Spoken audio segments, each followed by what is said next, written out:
Alright, so much to my surprise, and I'm not gonna lie, it's made me really happy, so thank you guys. There's been a lot of interest in my pack and wanting to see a closer look at everything. This is a Q 2.1 that I've customized and used other odds and ends on, and I'm going to go over everything as I go through it. Now I'm going to start with the wand, because it's legitimately going to be the least interesting part. It's the Hasbro Spangler wand with paintwork, which many of you have seen in the videos. The clippered valve has been replaced with a 3D printed one. It's a modified version of Q's that has a bolt in it so that I can open and close it. This one's really stiff. I'll show you better on the one on the pack. I know the label is all screwed up here, but I need to get ink for the printer. I replaced the switch instead of using the hat light. And I ran the wiring through the handle instead of along the tube there where it tends to break. And this is actually the wiring for the switch.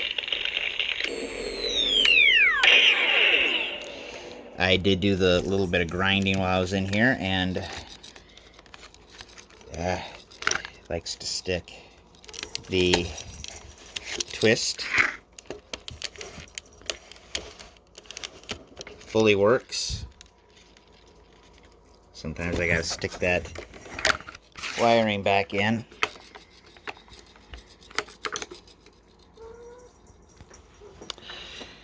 And then I plan on putting a diffuser in here to try and make this look better, because I don't like how I can see the individual little LEDs. And I'll eventually replace this. Other than that, I didn't really do much with this wand. I left this in because it helps protect the delicate electronics inside. I did replace knobs with 3D printed ones, also Q's.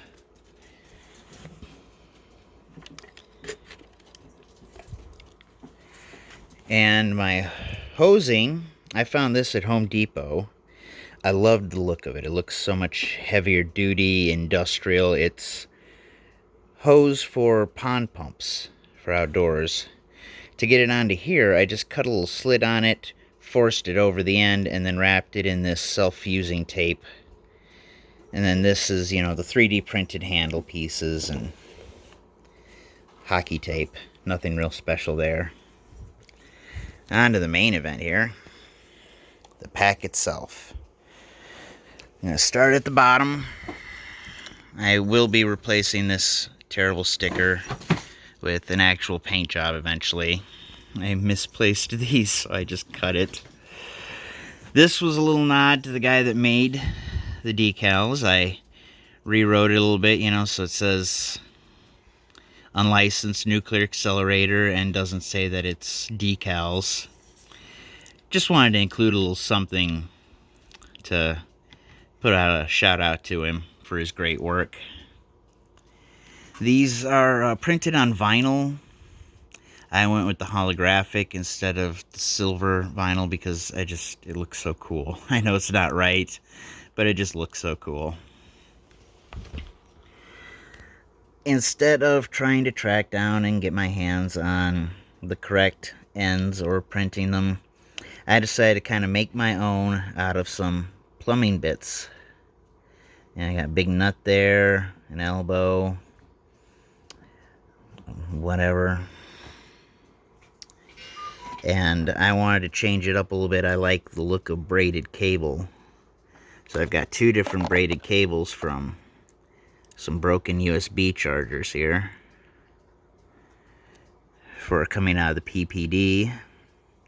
Here's the other clippered, and this one moves a lot smoother. Just squeaks sometimes.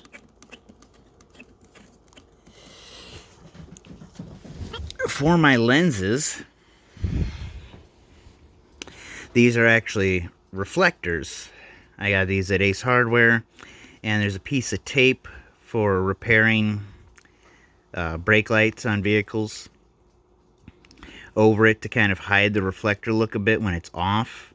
Then when it's on, the light diffuses in there with that jagged pattern. I just thought it looked really nice instead of the plain red lens.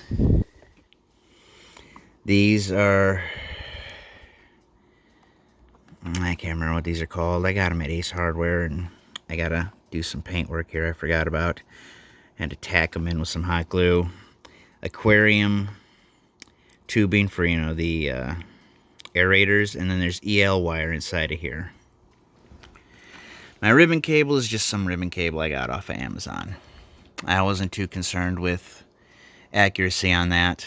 I just wanted a nice big ribbon cable. Now here's something interesting. A little nod to the real Ghostbusters. I decided for the hydrogen fuel cells to put a pressure gauge on. I took it apart and jammed it in place there. It filled. It's got this lovely braided metal here. Another fitting for plumbing, same as here. And this is actually from an AC Pro refill. I know the inside of the gauge wouldn't actually get scratched up, but I had to get rid of the AC Pro thing somehow, and this was the idea I had at the time. Another one of them doodads, and more of that too. There's a piece of EL wire in here, but I just haven't wired it up. This is from a USB cable, because I get a ton of them every time I order printer parts, new motherboards and stuff. They like to come with these blue ones with the silver inside. Again, just really like the look. This I'm especially proud of. This is a rod for inside the tank of a toilet, and I cut it off to length. Get this thing to focus. It's refusing to focus for me now. This is really nice and shiny and smooth. I sanded this to like the nth degree here. Extremely old switch. The lens here is actually bookmarks that I found at the Dollar Tree.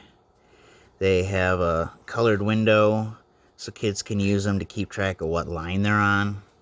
I put like 5 of them together, glued them, trimmed them down, stuck them in here, and then there's a piece of diffusing foam behind it. And my LEDs are actually mounted somewhere down around here instead of really close to the end. It gives a very nice, smooth, fluid look when it's going up, which I'll show you in a bit.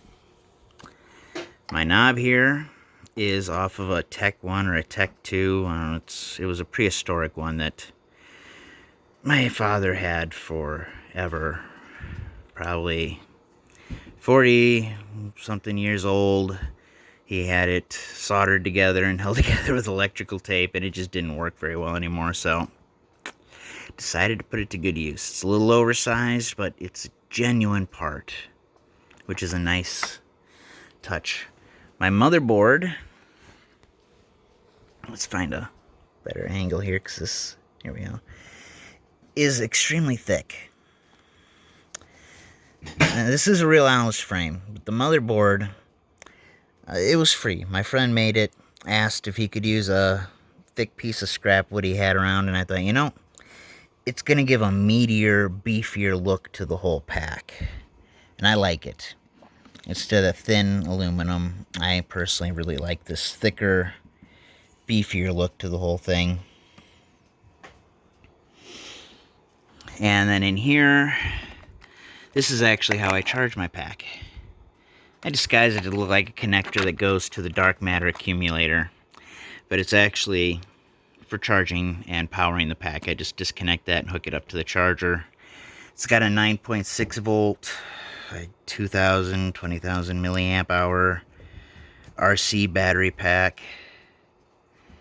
It actually puts out 10.10 volts, but whatever, it's working great. So that's, I think, all the details on her. Sorry, I can't get this to focus better. Alright, I'll fire her up now. I really think I need to move this switch because I have to have the pack off to turn it on or off. See, there's a nice fluid, smooth, light up effect to the whole thing. Here's how these look with the reflectors inside of them.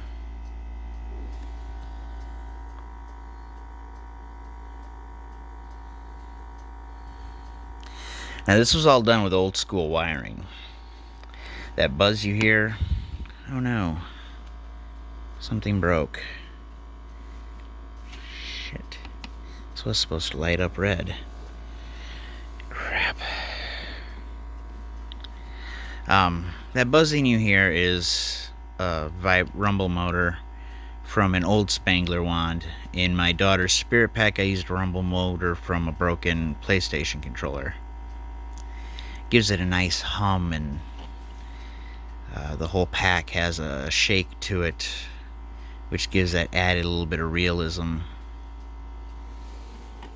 And we've all seen the capacitors, which are painted glass jars with flicker LEDs and the dark matter switches between blue and violet LEDs.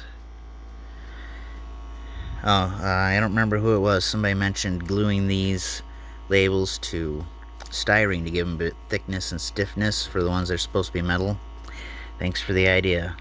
I had to find a new location for these after I added this, and well, there's nowhere they were gonna go.